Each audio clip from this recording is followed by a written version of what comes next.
Hey guys, Caleb here. Just a quick note, this is a bonus episode. As some of you may know, the Pacific Northwest has recently been hit with a bunch of really bad weather. So during the recording of both parts of the worst tweets bracket, I lost power in one episode and I lost internet in another one.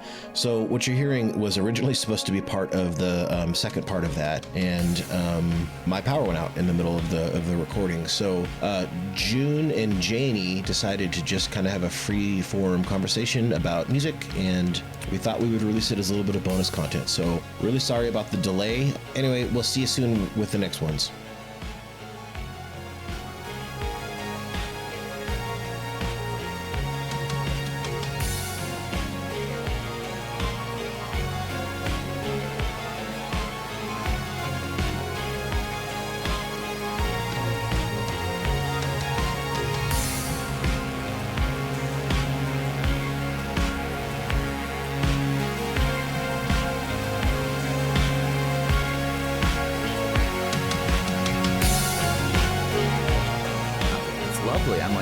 It's wine.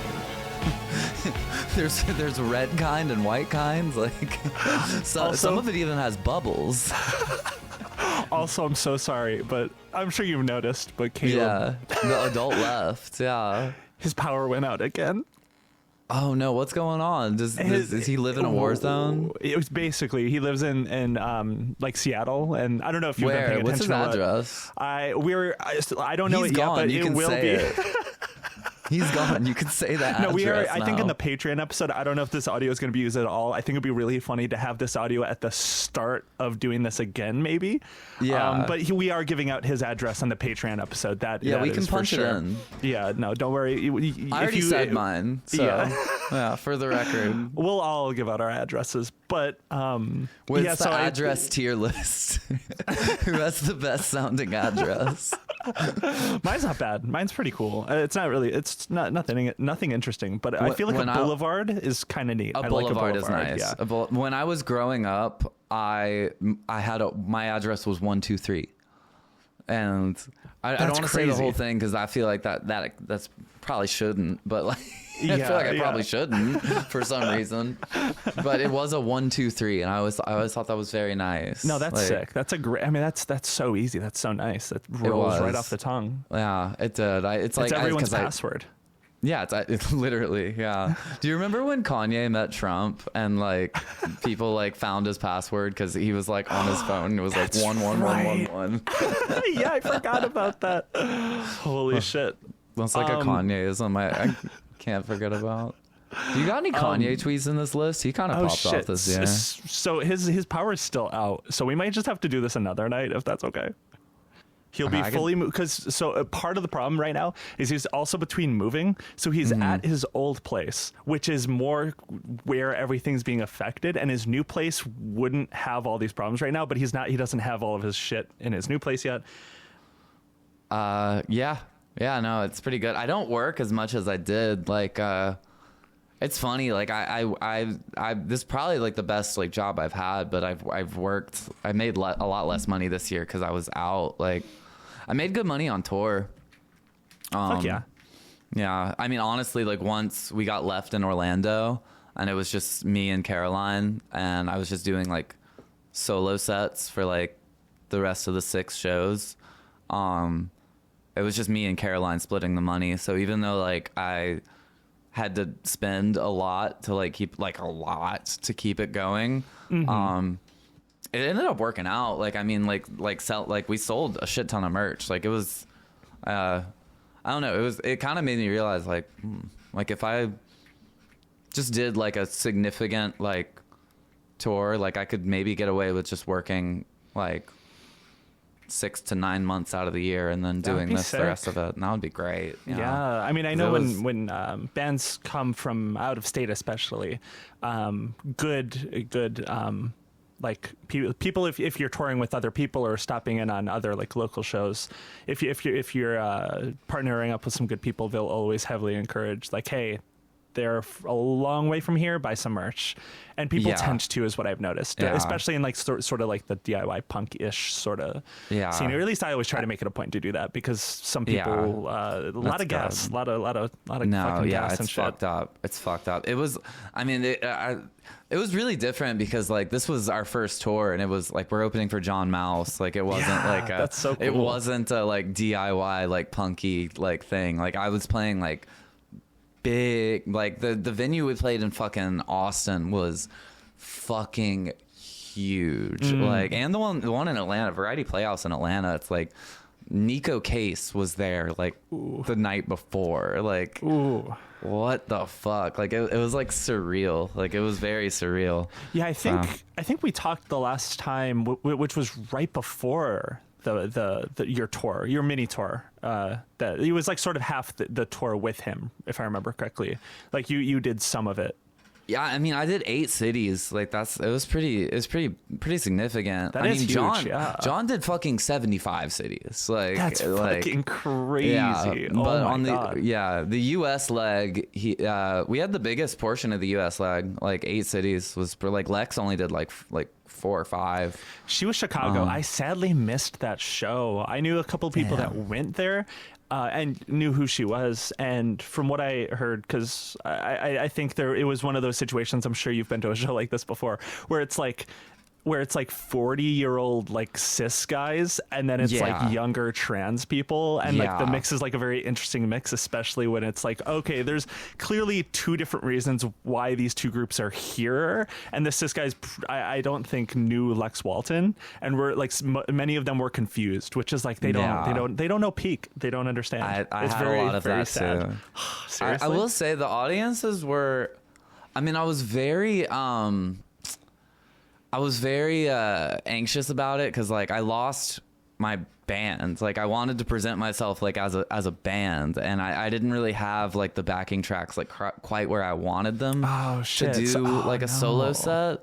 But all the audiences were really nice and were really, really receptive, and everyone was really cool. Like John does definitely have, like, I remember in Atlanta, my friend was like, she said there was a very interesting mix of doll and chud.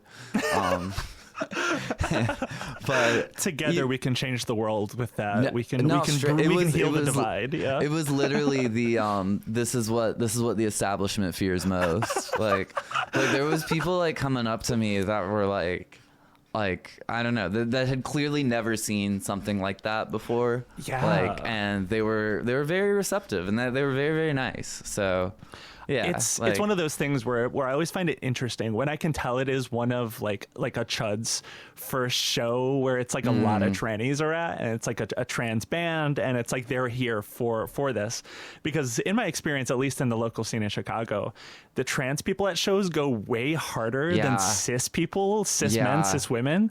So it's like the band that everyone knows, like the trans band that like is within the community in the city. It's like they go on, and it's like there are people going nuts for them, and then it's like the other band, and it's like, oh, it's like a chiller vibe. It's like people don't understand how hard trans people can go in like the punk scene. It's like absurd. No, it's true. I've gotten the most hurt, the most harmed at these shows with other trans people. Yeah.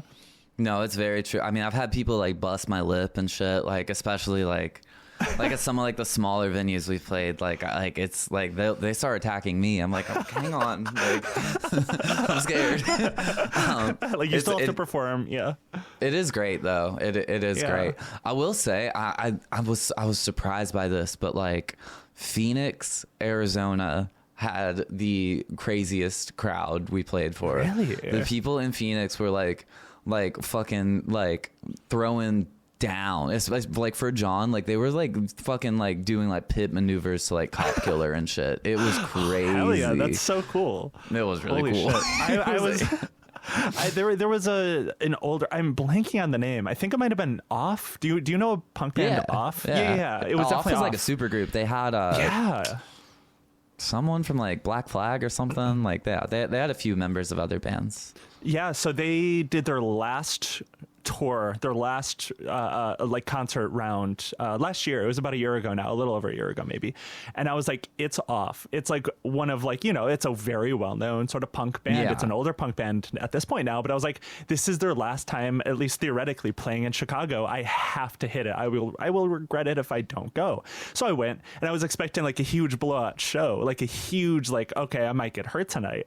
And I get there and I'm like, oh wait, everyone's like 40. Like I'm not going to get hurt at this. And it was like very chill, and it was a very fun show. They were of course amazing. It was a wonderful performance, but I heavily overestimated the energy that was going into the performance, or like the crowd rather. And it's always very funny going to one of those shows. The youth doesn't know about like a lot of like, not to be like an old head, but like they're well, one thing I really like the band The Garden. Like I think they're great. I like their music, but I really respect that like every time they go on tour, they take like an old punk band with them. Like like I saw them when they brought Flipper to Atlanta. I fucking love Flipper, and I'm never expected to see them live. Flipper's sick. Flipper's like a early like I don't know. They're one of the first punk bands to kind of take it a little less seriously. They did a lot of kind of like no wave stuff, like a lot of like sludgy, like longer song. You should listen to it's the Yellow album. I'm seeing it's just called Generic Flipper. I think Generic Flipper. Yeah, that album's awesome. From the 80s. Yeah. Flipper is sick, and a lot of.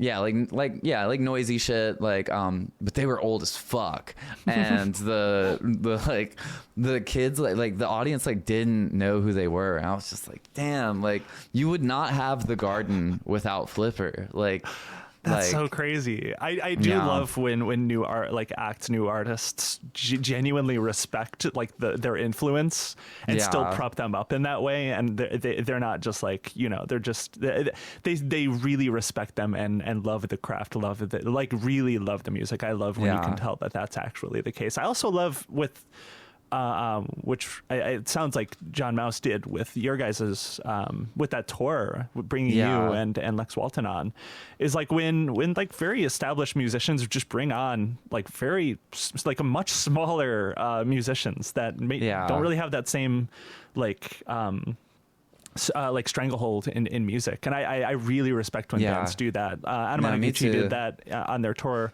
when they stopped in Chicago a couple of months ago with a couple of friends' bands, and it's like I really respect when much larger bands do that, just to be like, we really love your music and we want to show people, like we know you guys deserve to like have that scene. I think that's so sick. No, John could have easily picked someone that like was maybe more like synth poppy, dark wave, I don't know, something that like matches like what he does more. Lex told me this, and John told me this too. I kind of didn't like believe it happened. Not that I didn't believe what Lex said, I thought maybe she was embellishing a little bit. But she told me that John saw the Gun video, he saw the Kill Yourself Help Book video, and he was like, this is great. And that was why he picked me. And then I talked to John about it. He was like, I saw the video with the gun, and I was like, this is great. This is great. That's so cool. I was like, oh shit, it's true. He did that. That is what happened. Yeah, I also love playing like mixed bills. Like it's fun to me it's fun to scare the hoes. Like the first two shows we played when we had the full, because when it was just me, I didn't really play the heavies as much because it doesn't really hit the same. A live drum adds a lot to a performance. Yeah, it didn't, like I made it more like theatrical when it was just me. I kind of like I kind of pivoted to, I mean, I still played like my songs and stuff. I just didn't do like the grindcore ones. But when we were doing like the grindcore ones for like in Orlando and shit, like there was a very clear delineation between like the people who were like, oh shit, I wasn't like I had people tell me like I wasn't expecting to be in a mosh pit tonight. Like I wasn't expecting this. Like this was awesome. And then so cool. I remember seeing people like cover their ears and shit. And it's like, it's fun. Like, it's fun to like kind of freak people out a little bit. Like, because you never know. I feel like people just a lot of the time don't know like that this is like music that you can find, that it's like a local scene. True. Fairly recently, I was hanging out with one of my best friends, and we were walking past this music venue, not going to name it, but we were walking past this venue and Carnegie Hall. Yeah, the Chicago Theater. The Sydney Opera House. yeah. And there was this guy that was like, "Are you guys here for the food drive?" And we were like, literally we just picked up some food. I have no idea like what you're talking about. And he's like, "Oh, there's like a little local show going on." And they're collecting food for, I forget what it was, but it was like some, I think like homeless shelter. And just we stumbled into this show, and it turns out I didn't know any of the bands. I'm trying to remember. I think it was like not Pussy Riot, but it was like some like stoner metal. It was like metal-ish music. Was Pussy in the name? It was like Pussy. I wish I remember. But we just stumbled upon this like amazing, like odd metal show with like a lead woman vocalist, guitarist, and then like a drummer. And it was like, just, I guess all of this to say is like, it's really cool to just like sort of stumble upon a scene that you just had no conception of even existed. Cause it's like so many people that I've never seen at like any other show in my life. And it's like, I've been to that venue before, and it's like, these are all brand new people, all brand new bands I've never heard of that are all local in the city, just here existing. And I just stumbled in here. And now I'm experiencing an amazing show. I just love that. I love that. There's a shocking amount of people who like don't think like that any rock music has been made since like American Idiot. I know. like truly, like there's so many people that don't like, if they go to a rock show, it's like it's like Weezer opening for Fall Out Boy, or it's like it's like that. They don't like I don't know. Like, I'm sure like a lot of people are like, I've seen people like tired, like, can y'all shut the fuck up about Geese and Cameron Winter? But it's like, one, shouts out to Emily Green. She's the fucking GOAT. Mm-hmm. Two, they're amazing. Their music is genuinely fucking great. Cameron is fucking great. Yeah. And three, even if they were mid, I wouldn't say anything about it, because just the fact that so many people are so excited about a rock band, like a true blue rock band, like they're not like trying to mix like emo, trap, whatever. Like they're a rock and roll band, and they are proud to be one. And the people, like, I think like I fucking saw people like moshing to them, like, and again, like I've been in like the Geese pit was like crazier than a lot of punk pits I've been in. And I was like, that's crazy to me. Like, it's like, cause I think that like the people that like punk music who go to punk shows, like they go and they throw down and they're like expecting that. But I think that a lot of people that like I saw at the Geese show, which also like, it was like sold out, like Emily got me in, and, like the tickets were like reselling like really high. So this was like people like outside of my tax bracket, like people that like clearly aren't like tapped into like punk scenes and stuff. But I think that those people like yearn for that. Like I think they yearn to like have that kind of a John Mouse thing he talks about is the hysteric body, like to release your inhibitions, feel the rain on your skin. And I think a lot of people don't realize that, like, because rock has like fallen off like culturally so much, that they don't realize that like there is still places where you can express the hysteric body. There's so much good rock out there. I think also like, I think you're totally right about all of that, but I also wonder how much of it, I've been thinking about this a lot recently, is how much of it is the fault of like the ever presence of like 80s hair rock, like stadium rock, being pretty much culturally still the only type of rock that gets just blasted at any sort of event, radio, whatever it might be. Like, I don't like, because I hear that sort of era and I'm like, gotta respect it. It has its place in history.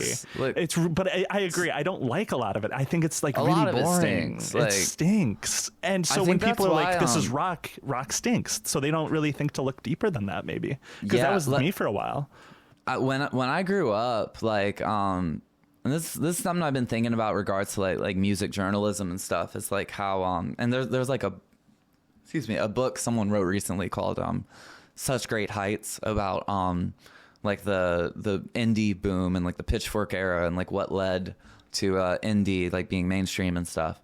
And it's very interesting because like the dominant like cultural like signifiers, like if you look at like the Rolling Stone like 500 albums of all time list from like 2004 or whenever they put out their one in the 2000s, it's so much different from the one they put out recently because like there was such an emphasis on rock music and like straight up a lot of it's not that good. Like and it's very interesting that what gets like reappraised where it's like Gen Z like how like the Gen X like writers and like the Gen X era of people, they would gas up like fucking like Eric Clapton and like the Eagles and like stuff like that. And it's like, I mean, you might like that shit, but it's objectively not as like cream of the crop, like relevant as, you know, your like Fleetwood Macs and your like Bowies and stuff like that, you know?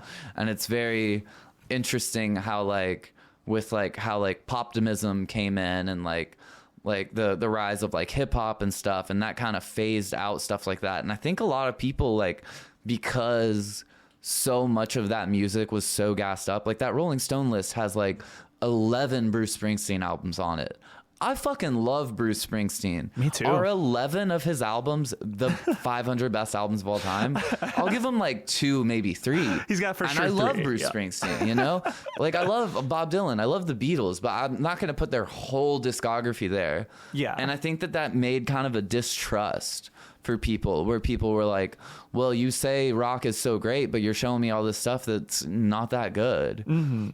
Or you like said, just older at this point. There's nothing new. There's no new rock and roll being put out on these lists.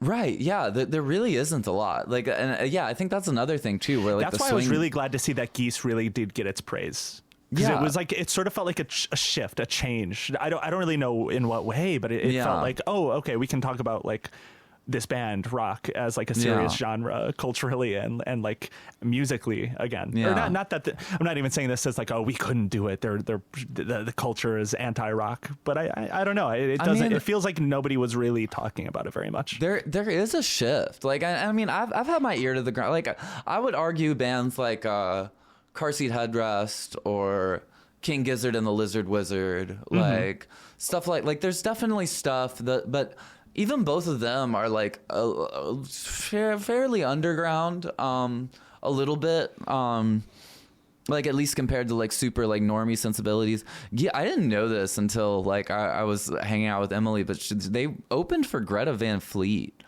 Like one of my best friends was like, I was telling her about how I was going to that, and she was like, yeah, I can't go because the resale tickets are so high. And she texted me later and she was like, wait, my mom bought 2 tickets and is going to take me with her.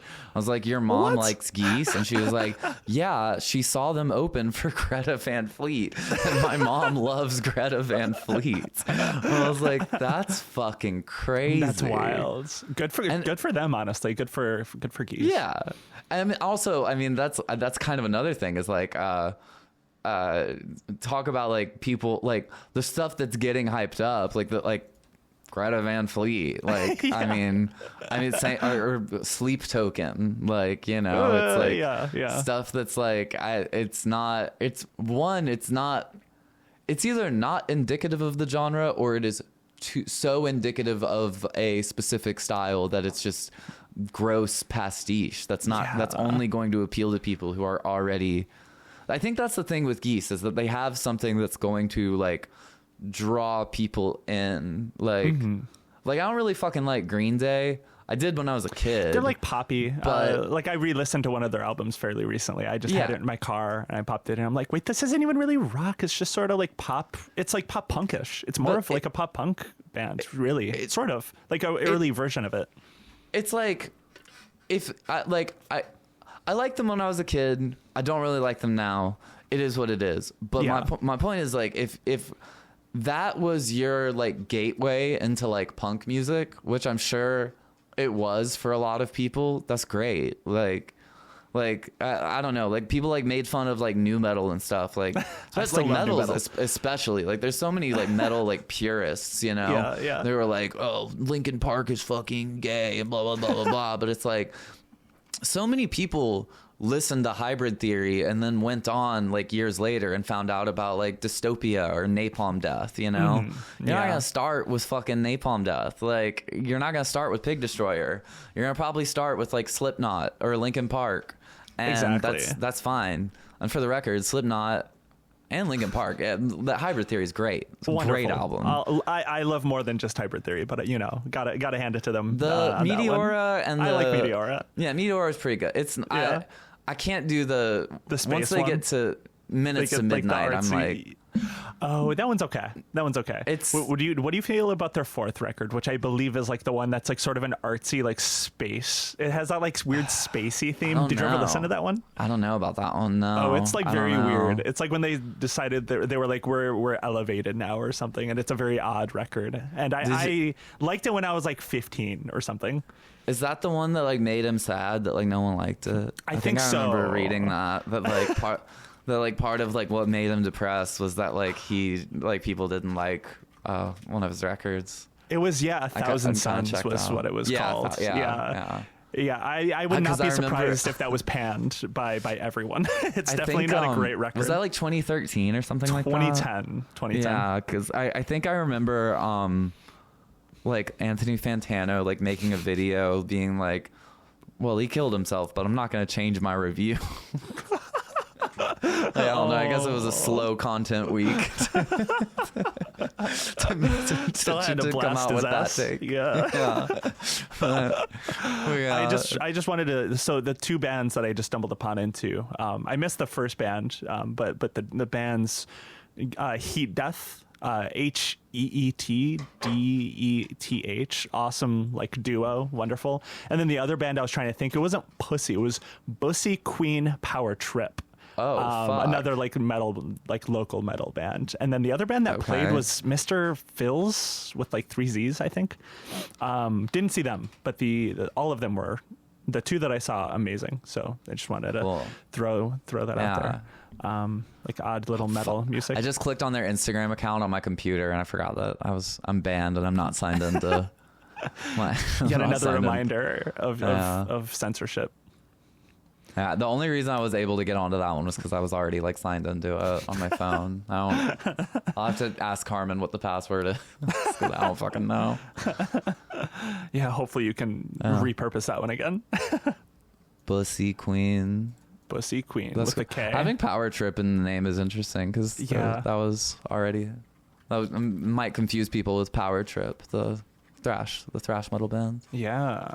No, they're interesting. They're very interesting. Definitely check them out. I would say if you like some odd to like punk-ish, like metal-ish type music. I will. I haven't like, I always heard like this like statistic that's like you're not gonna people like stop finding new music, stop listening to new music around the age of like 30. Yeah. And I was like, no, that's not gonna be me. It's not gonna be me. But you know what? I really don't listen to a ton of new music. Like I still probably more than like the average like person, your average normie. But still like there's not. I mean, it's just like if I hear like some like new cool band at like, I could listen to it and it could be pretty good, but like, is it gonna be better than like Street Everything Hassle by Lou Reed? Oh, like, God. no. Is that your favorite Lou Reed? Probably not. Is that your favorite Lou Reed? Because that's like one of my favorite Lou Reeds is Street Hassle. It's just fucking favorite solo Lou Reed? Probably. I mean, and isn't what's his fucking name? Bruce Springsteen. I can't say it. I can't speak. Fucking Bruce Springsteen. Also in that one, if I remember correctly. Yeah, like he does like the monologue at the end of the song Street Hassle. He does like a little monologue in it. It's really sad. Wonderful little song. I love that song. That album's great. It does have a really like fucked up song on it, but the song I Wanna Be Black. It's called I Wanna Be Black. You know, it's like Lou Reed is a complicated figure. He has very complicated music history. It was that in the 70s. It was really really nouvelle vague to make like an anti-racist statement or like an anti-racist song and be like, I gotta get in blackface and say the N-word to make this statement. It's like, yeah. I think there's had a couple of songs like that where there was like another song where he's like, it's about, so finish what you were going to say. I'm going to try to find the one specific song that I think the point of I Want to Be Black is that like white musicians like take from black artists and how like people like commodify black art into like I think he's making a woke point, but the way he does it is kind of not the best. Or a song like Hurricane by Bob Dylan, like where he drops like the hard R there, and like he's making like this very, like he's making a decent point. Like he's not making a point that I disagree with, but like he doesn't. Or oh my god, truly one of my favorite songs of all time, the fucking Christian Death song Romeo's Distress. Do you know that song? I don't actually know. It's a very classic goth rock tune. But the opening bar, it's like an anti-racist song. It's about how people like fall into racism and Nazism and stuff like that, and how it's like sick and how it's bad. And then but the opening line is like burning crosses on a boop, and it's very jarring. Like it's a hard sell. Like if you're like trying to get into goth rock, you should definitely listen to Christian Death. They're a great band, but like it's definitely going to be like woke. Yeah, it's it's very dark woke. Yeah, I don't think dark wokeness should go that far. No, but I agree that's with actually that, a pretty good way to put it. It's kind of dark woke. Yeah. Yeah, I don't know. People have odd ideas of. They make their music. Who knows? Who's to say? Not a move I would condone or ever do, because that's fucking crazy. But no. Also, the song so fucking good. Do you know the band X? I think I do. The old punk band X. Yeah. Their biggest song, Los Angeles. She says the N-word in it like twice. And ooh. It's about like, again, it's about like someone who's like a paranoid, privileged white bitch who's like, I can't live in the city anymore. I have to buy a gun. And it's like making fun of this like fucked up person that you're not supposed to empathize with. But at the same time, they are saying it. They are the ones saying it. It is a character. It is a story, but they are. Yeah. They are saying it. But I've listened to The More Fun in the New World by X. Listen to Los Angeles. Los Angeles. I'll check it out.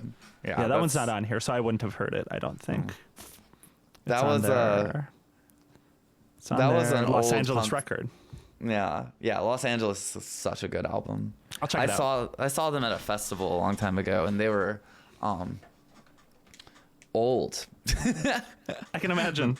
Yeah. Because I think kind of. They started making music in the 70s or 80s, something like that. Yeah. Have you ever seen like just like a very old band? Like, off. I mean, they weren't very old. They were not, but they were like definitely in like their 40s and 50s. Yeah. And it's like they're still going. They're not at that point. Like Bob Dylan, I think, is like the best example of an old guy that still is out there performing for some reason. And it's just like every person I know that's gone to see him recently, it's just like, man, it just feels like I don't know. It just feels bad to watch. Apparently, I've heard that, but I've also heard from a few people that I know have seen him. It's like, look, I can say that I saw Bob Dylan, and exactly. I think that's more or less what people are paying for. Yeah, I don't remember who said this or where I saw this, but I sort of changed my perspective on like older musicians recently. It might have been a documentary about Lou Reed or something, or like a related adjacent like music scene. But someone in this documentary or whatever the fuck I was watching was talking about how like when musicians age, it's not necessarily about like getting their best performance. It's not going to be their best performance. Right. It's about like honoring what they have provided to like the musical world, like whatever they like have like changed. If they were like that iconic of a musician, it's sort of like to be there to like honor that and to like sort of experience that. And I that really was like, okay, you know what, like let these old fucks keep playing until they're like 80. Like they like we gotta support that. Like honestly, yeah. Oh, I will definitely. And you know what? I mean, if I get to live that long and I can do that, I would love to. Like Just, I don't want to quit playing shows unless I absolutely have to. It's like it's the most fun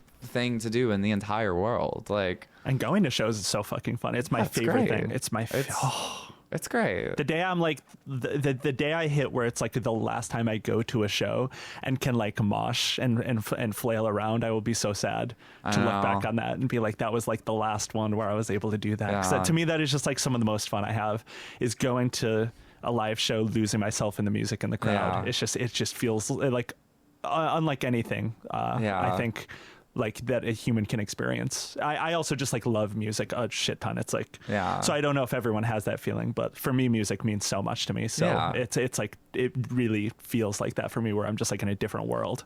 We all yearn for the hysteric body. We don't want to be, we're not meant to be like, you know, just under fluorescent lights, or we're not, I'm not meant to be like, would you prefer sparkling or still water? Like every fucking day. Like I'm like, I mean, it's whatever. Like I'm weirdly at a point where like I kind of liked my job, as far as like, if I have to work in the service industry, it's like, you know, I get to taste like cool wine and stuff. Like it's not bad. Like it could be a lot worse, but it's like, it's nothing compared to like actually like being able to, you know, like, just like it's like getting in tune with something that's like truly like primal, like truly like transcendent in a way that like nothing else it's more is. alive. It feels more like alive. You feel more alive when you experience stuff like that. I know exactly what you mean, where it's like you don't want to just like,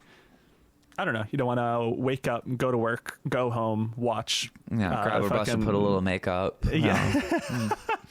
It's like there is more to life than that. There is you have to get some bruises every once in a while. It's very important. Yeah. You know, the funny thing is, you say that about mosh pits, and it's like it's less for me. Like there is sometimes I'm sore. Like I'm at like I've thrown my back out and stuff. Like I'm at the age where I get hurt over like nothing.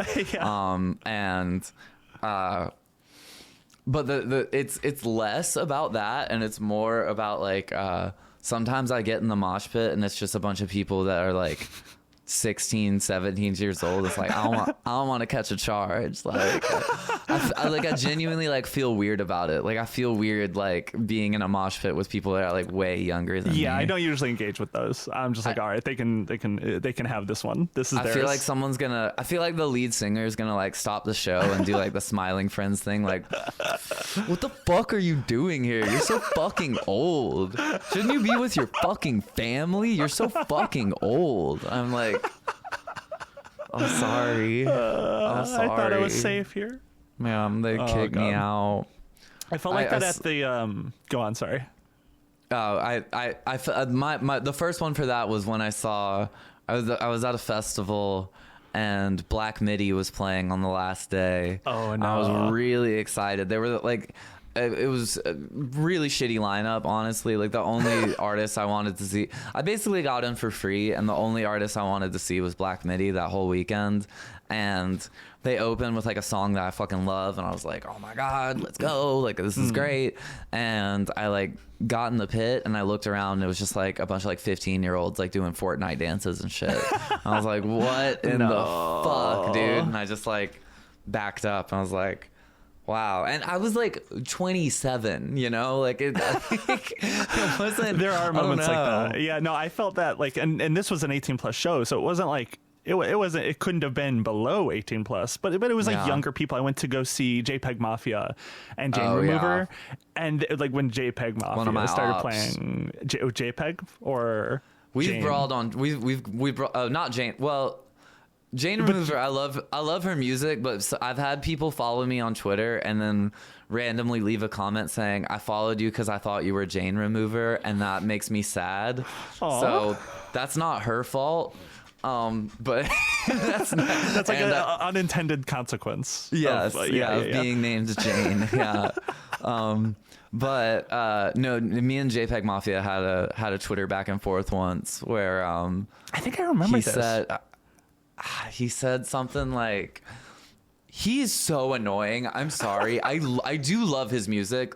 I do. He was like my most listened to artist like a few years ago. Like I fucking love JPEG Mafia. He makes great music. Very talented. But he is really annoying. Like he posits himself as this very like, I'm so edgy. I'm edgy and shit. But like, he's just like a liberal. Like like when you actually hear his politics, like he's like really like weirdly libbed up and very like pro-military and stuff. And he said something about how like people were talking shit about him for something, and he said, yeah, I was in Iraq, well, just giving you the right to I was in Iraq for the right for you to talk shit on the internet. I was like, I said being a JPEG Mafia fan is harder than being in the U.S. military. And he was like, then stop being a fan, pussy. I was like, come on. I think it would have been better if you told me to join the army, but whatever. That's crazy. I know. What the fuck? You know, he has some brain rot that shows through sometimes online. But at the show, it was just like when he started performing, it was just like, okay, like the type of dances people were doing. It was fun. I had a great time. It was wonderful show. But I was just like, okay, these are like 19-year-olds here. Like this is like a 19, 20-year-old crowd, and I can feel it. And I was, I think, 28 at the time. So again, I wasn't like old. But I was like, I could feel the divide here. I could. Yeah. I saw a lot of that at the Fentanyl _ Danny Brown show. I missed that one. I missed that in Chicago, sadly. Oh, dude! Shouts out to Fentanyl. Love her. My friend was asking me if I was going to that show. I was like, I don't know. Tickets are like $70 right now. I don't know if I can do it. It was the day before my birthday, and I noticed that she follows me on Twitter. And I just cold like sent her a DM and was like, hey, can you guest list me for the show? It's my birthday. And she was like, yeah, of course. Here's my personal phone number. I was like, oh shit. Holy shit. And yeah, she put me on the fucking guest list, and no, she's a homie. She's so fucking cool. No, she's great. Great performer. No, her shows, I've seen her 3 times now. So much fun every single time. I missed her set. I feel bad about it. Oh wait. I missed your set. I feel bad about it. Oh no. Yeah, I know. I feel really bad. Well, at least you saw Underscores. I still have not caught Underscores. Yeah, I saw Underscores, and I saw Danny again, who put on a better show than when I saw him in like 2017, and he was all fucked up. Yeah, no, he's been cooking. He's really fucking very good. Happy. Yeah. Like it was great. I feel bad because we had like our last show of the year. It was like it was like a day or two after that, and I got like a new band that I'm working with, and like we had to like practice, and they fucking showed up late and kept me there too long, and so we just like ran through the set list, and I was like, okay, I have to fucking go. No. And yeah, I like missed it by like just a minute, and I feel bad about it. But well, thankfully Fentanyl plays and tours all the fucking time, so you'll probably be able to catch her like very soon. Probably like early 2026. I feel like she's always stopping through Chicago. Maybe we can get on a bill together. That'd be fucking cool. I played with Debbie McCallion this year. That was a lot of fun. The name sounds familiar. I don't know. Black Dresses. Oh my god. Yeah. Okay, I do know. Yeah. Yes. Yeah, she's great. That's so sick. Yeah, she was really fucking sick. That was a lot of fun. But shit, what was I saying? Oh yeah, my friend told me that when he was waiting in line. He was waiting in line. It was like a long ass line. It was like sold out. And the guy's like coming by with like the wristbands. He's like, get your ID if you're drinking. If you're drinking, get your ID out. And he said like he walked through just like a mile of fucking people to get to my friend. He was like, here's my ID. He's like, holy shit. Like everyone here is like half my fucking age. Yeah, it's for the scary. record, I'm only 21, but so you couldn't drink at that show. Yeah. You just turned. It was your birthday last week. It was the day before I could drink at midnight. Yeah. So right when they closed, I was like, bartender, pass me the wristband, please. Oh my god. No, that's fucking cool. I'm like 30, but I just turned 30. I just like straight up just turned 30. You're safe here. Don't worry. World premiere, I'm 32. Oh shit! As of 2 days ago. Oh, happy birthday! 2 days ago. 7 days ago. Happy birthday! 7 days ago. Okay. Thank you. Yeah. But it is like, it's not really that I feel that bad about it. I will say turning 30 sucked. The past 2 birthdays have been like, it is what it is. Mm-hmm. It's just that like being a musician, like knowing a lot of my fans are young, knowing like young people is the market.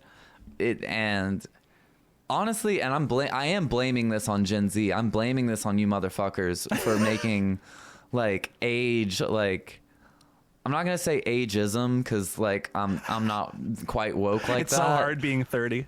Yeah, but it is like there is such an emphasis on like age, and like, you know, someone like says something corny on Twitter or something. It's like, you're 28, and it's like.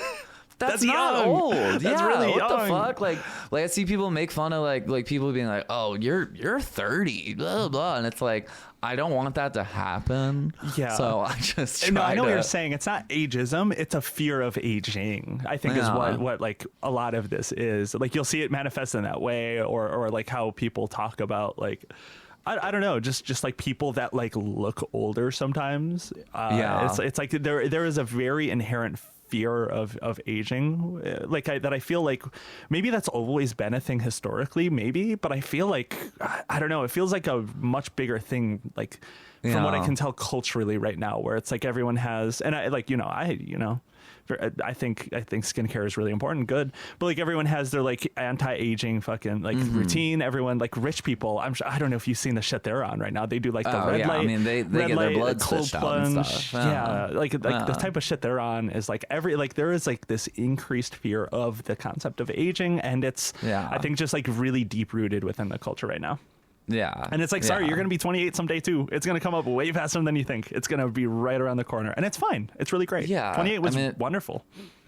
No, I felt like my 20s, like, I feel like you only have like 3 real birthdays, like 21. Yeah. And then I'll say there's 2. From 21 to 25, you're just 21.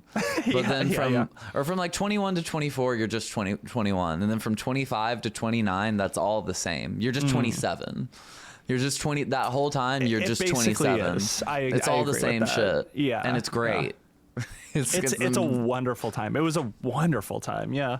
Yeah. Honestly, it was. I fucked up my early 20s so bad. Like not too bad. I mean, I was like a heroin addict until I was like 21, so it got like better after that. But so like, but like that was my like big. I didn't transition until I was like 25. So, I mean, I saw you tweet this the other day, but like, I mean, I pretty much everyone's like. Most people's biggest regret with transitioning is just not doing it younger, and it is what it is, you know, accept the things you cannot change. So it is what it is. But like, if I do feel like I would have had so much more fun if I was like seeing like 21, 22-year-old, like trans girls and stuff. It's like, damn, I wish I could have done that. They're on seems great. They're doing some crazy shit out there right now. Young trans people are. I love it. I love seeing that shit. Everyone's always like, oh, it's so cringe. Like whenever like a young trans person posts some stuff, it's young. like, yeah, of course they're cringe. They're 20, of course. Yeah. Like that's like they're kids still. They're children. Yeah. Like I'm never like. I don't know. Like you can't tell me I'm not like a polycule puppy girl, dog girl, whatever. No Discord. You're not in there. Yeah. Yeah. I'm not quite one of those people. I used to have. I'll be honest. I used to kind of have some like, ooh, that's so cringe, kind of like hang-ups and stuff. I very much learned to live and let live. But my point is, I can't fucking. Even if I still was someone who's like, ugh, that's so cringe and disgusting. I can't honestly look at myself in the mirror and tell myself that if I was a 19, 20, 21-year-old trans girl that I wouldn't be in some fucked up polycule, like acting like a fucking like lizard or whatever. I would have been locked in a cage for sure. I would have been like, yeah. You would have been on the front lines. You would be evolving the culture, straight up, the trans culture. I would have dyed my skin blue. God! Oh no. I'd be blue right now. But I think there is a lot of value in just like seeing stuff like that and just being like, what am I going to add by making fun of a fucking kid? And that's what's always not to shift a lot, but whenever it's like, right wingers will always be like, wow, look at these like this young person in high school, they fucking we love this kid who bullied this teen by ripping up this LGBTQ flag. And it's like, you're like 40 and you're like cheering on like high school bullying. Like what is happening here? How are you? Is this just part of your life? Is this what you wake up in the morning or like, I can't wait to watch videos of high schoolers bullying each other? It's like, what?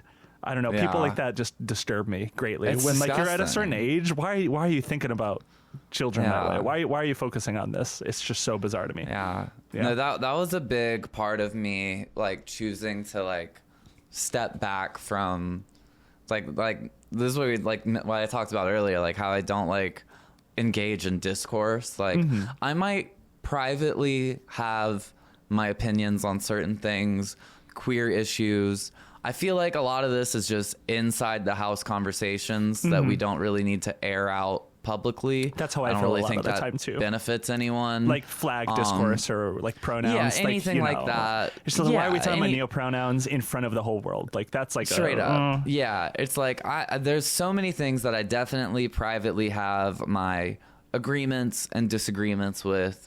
But and let me be clear, by talking about neopronouns, I mean like discoursing on which ones, like doing like discourse around this stuff, not like, oh, we can't say they, that's like fake. Like I just mean like doing the whole like, oh, them is fake, and now we like because of this we are losing rights, and it's like, what are we doing here? Why are we talking like this right now? Right. Like but like I realized like even the most annoying trans person who spends all day talking about like discourse and like queer theory rules that were basically made up on Tumblr, like let's be real, like just like who spends all day like talking about like discourse, like who probably doesn't like me, who probably disagrees with everything I do, might even fucking hate me. That person I have way more in common with than any right winger, like anyone who's like actively like transphobic or against me. And it is not worth a second of my fucking time to come out against them. Yeah, in totally any way, agree. Totally agree. Yeah. And that's been like a big like thing for me, like over the past few years. Like I've seen so many girls like dolls, like whatever, that like they do that, but on the opposite end, they spend all day shitting on like polycules and cat girls and neopronouns and yada yada yada. And I mean, where like, I stand, what is this doing for you personally? Yeah, what do you personally gain out of this, and what do we all gain from this? It's literally a lose-lose. Yeah, it's truly like I this like person that I might disagree with on every single thing. Like I definitely have more of a it's way better for us to like stand up for each other, or you know what, like I just said, don't say anything, shut the fuck up. just don't say anything. Not everything, like, just don't. Very important lesson of 2025 is not everything needs a reaction. Not everything deserves a reaction. Nope. Sometimes you just gotta sit back. That was like my thing today. Like I try like someone said that they should make like a grinder but like an exclusively like T for T one. I saw this, yeah. And I said my take was, I felt like this is about as spicy as I'm willing to get. My take was, I think y'all just need to go to gay bars. like I think that you don't need to. I saw people like, get mad about that too. Yeah, no, that's what I'm saying. People were up my fucking ass about that. Yeah. And I fucked with them a little bit because I was very bored. And it was unbecoming of me. I will admit. Sometimes someone gets in there just right. They rage bait you just a little too well. Yeah. Someone was saying that like I'm doing the thing I just said I shouldn't do, but fuck it. Someone was saying, but fuck this bitch. Someone was saying that that it's dangerous to play shows because I said like I was on tour and I was making queer friends in every city I went to, and they were like, wow, the privilege it takes to they were saying it's dangerous as a queer person to play shows in cities that because it could out your queer audience. What does that mean? Wait, like fascists, like people that hate you? It took me a while to like put it together, but yeah, because it is crazy. But they were saying that like if because I had to like really like kind of follow some of their tweets. They blocked me, but they're arguing with other people, and I was like, I have to know. Like I'm morbidly curious because I feel like even with crazy people like that, there's even if it's crazy, I want to understand close to what they mean, you know? Right. And their point was that like they were like, if you live in like a rural area that's not accepting of queer people, the act of going to like a city or an event that is accepting to queer people outs you enough, which puts queer people in danger, which is so fucking ridiculous. Wait, it's I like, still don't understand. Okay, so if you live in like a small town, if you live in Incest County, Arkansas, yeah, and you have tickets, you find out that Underscores and Fentanyl are coming to St. Louis. Is that within Incest Arkansas? It's in St. Louis is in Missouri. St. Louis, Missouri. Yeah. Okay. Incest County, Arkansas is somewhere. It's Incest City. I'll make it smaller. You're going to Uncle Love, Arkansas. And you're traveling there. Population 14, and they all have the same last name. They all have the same last name, and they fucking hate trans people so much. Yeah. And they see that you go to this event, or they see that, I don't know how they would know that you're going to the event, but I guess they know that you're going to this city that is more accepting of queer people, that the people, like the act of them knowing that you went to this event makes them know that you're queer because you went to the queer place. Which is so fucking ridiculous. Yeah. Like I guess there is a sliver like this. I was just looking for the logic. I think I found the logic. It's ridiculous, but I think I found it. I still don't quite get it. I'll be totally honest, and you don't need to explain it again. I think I just don't get it. I just don't understand. I mean, I'm imagining. Well, she's saying that like cities are places where queer people are generally more accepted. For sure, absolutely. And going to like if you hold an event in a city and it brings people out of other places, that outs them from their place. I guess I just don't understand how anyone is going to know this. How is what the fuck am I supposed to do? Like by that logic, I shouldn't fucking play shows anywhere. I guess we should just all be inside all the time. We should all be inside forever. Yeah, we should all just hide. They need to make T for T Grinder so we can all fuck each other on Discord, because I'm not going to someone's house. No, that's Yuck. scary. Yeah. And hopefully it's not even a real person. Hopefully it's just a fucking AI futa girl that will do a jerk off countdown for me so I can come. Because otherwise, if I go to the Underscores Fentanyl show, they got something to answer for, because I left fucking Incest County, Arkansas. Everyone knows about it, and they all know I'm fucking gay now, and that's not my fault. That's theirs. That's you know what? I don't need to react to that. That's everyone lives different lives, I guess. Yeah, is all I have to say. No, so that was my foray back into discourse. And I was like, this is great. Gay bars are wonderful, I have to say. I love a gay bar. I love going to a gay bar every once in a while. They're fun. Too. Yeah, they're great. Me too. Yeah, like a gay men's bar. They're wonderful. They're interesting. That was another thing that was driving me crazy. It was when all those people that were like, yeah, well, I would go to a gay bar, but they're all like cis gays. And I'm like, I hate to break this to you, like, but most of the world is cis people. Like, I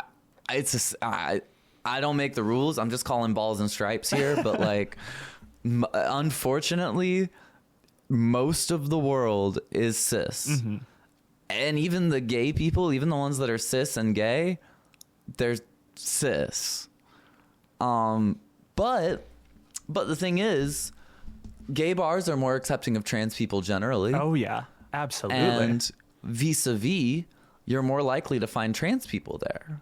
So if you're looking for trans friends, there are places where, yeah, it might not be every single person in the room is trans and there's hundreds of them and they all love you, but there is more like-minded people there that have your, common interest of being the opposite gender than the one you were born as. Yeah. And also there's lesbian bars out there. Like if you're lucky enough to have lesbian bars, they're out there. Some places have trans bars, and a lot of gay bars have like trans nights. Or I mean a lot of these Twitter types like shit on like drag, but like, I mean, drag events do bring out a lot of trans people. Yeah. Like, and not every drag queen is cis, which like a lot of drag queens. I know this is shocking that like an art form that revolves around dressing up in women's clothes. It has a lot of trans people that do that. Yeah, yeah. It turns out being queer is really complicated and not simple, and is a tough thing to go through. But we're out there.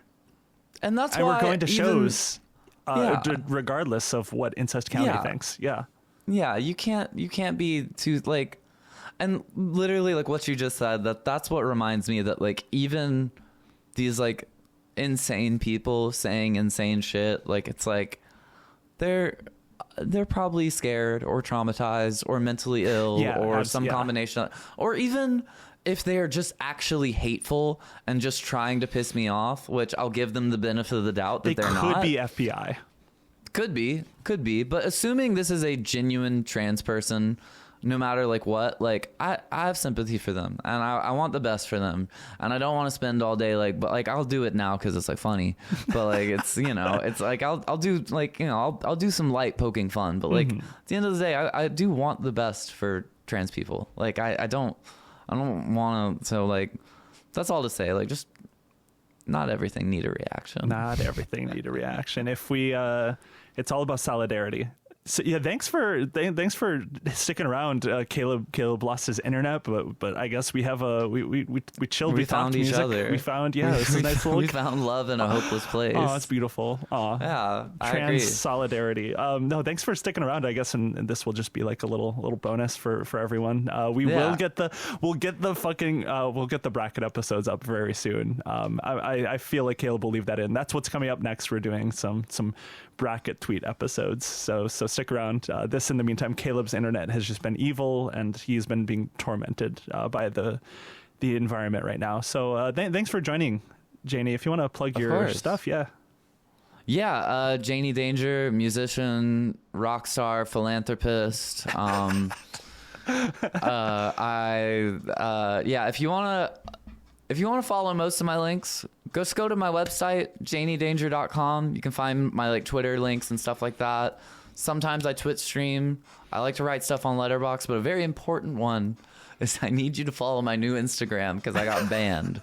So God's Perfect Victim on Instagram. If anyone asks, it's not Janie Danger. It's a Janie Danger fan account that has nothing to fucking do with me, but follow it. So God's Perfect Victim on Instagram. I do not have any shows coming up. We did our last one of the year, but I am working on a new record that should be out next year. And I've got like a bunch of I had some like new singles and stuff. And if you're still putting together your year-end singles list, give one of them a listen. Just give it a shot. So. Amazing. Yeah, go check her stuff out. Thanks for hanging, chilling around. Of course. I'll talk to you again very soon, and we'll do the actual episode that we have planned. So. yeah, for sure. Awesome. I'll text you soon. Yeah. My boyfriend got drunk at a holiday party. I gotta go pick him up. Oh my God, yeah, please go save him. All right, I will see you later. Fine. Okay, I'll see you. Goodbye. Bye.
The computer.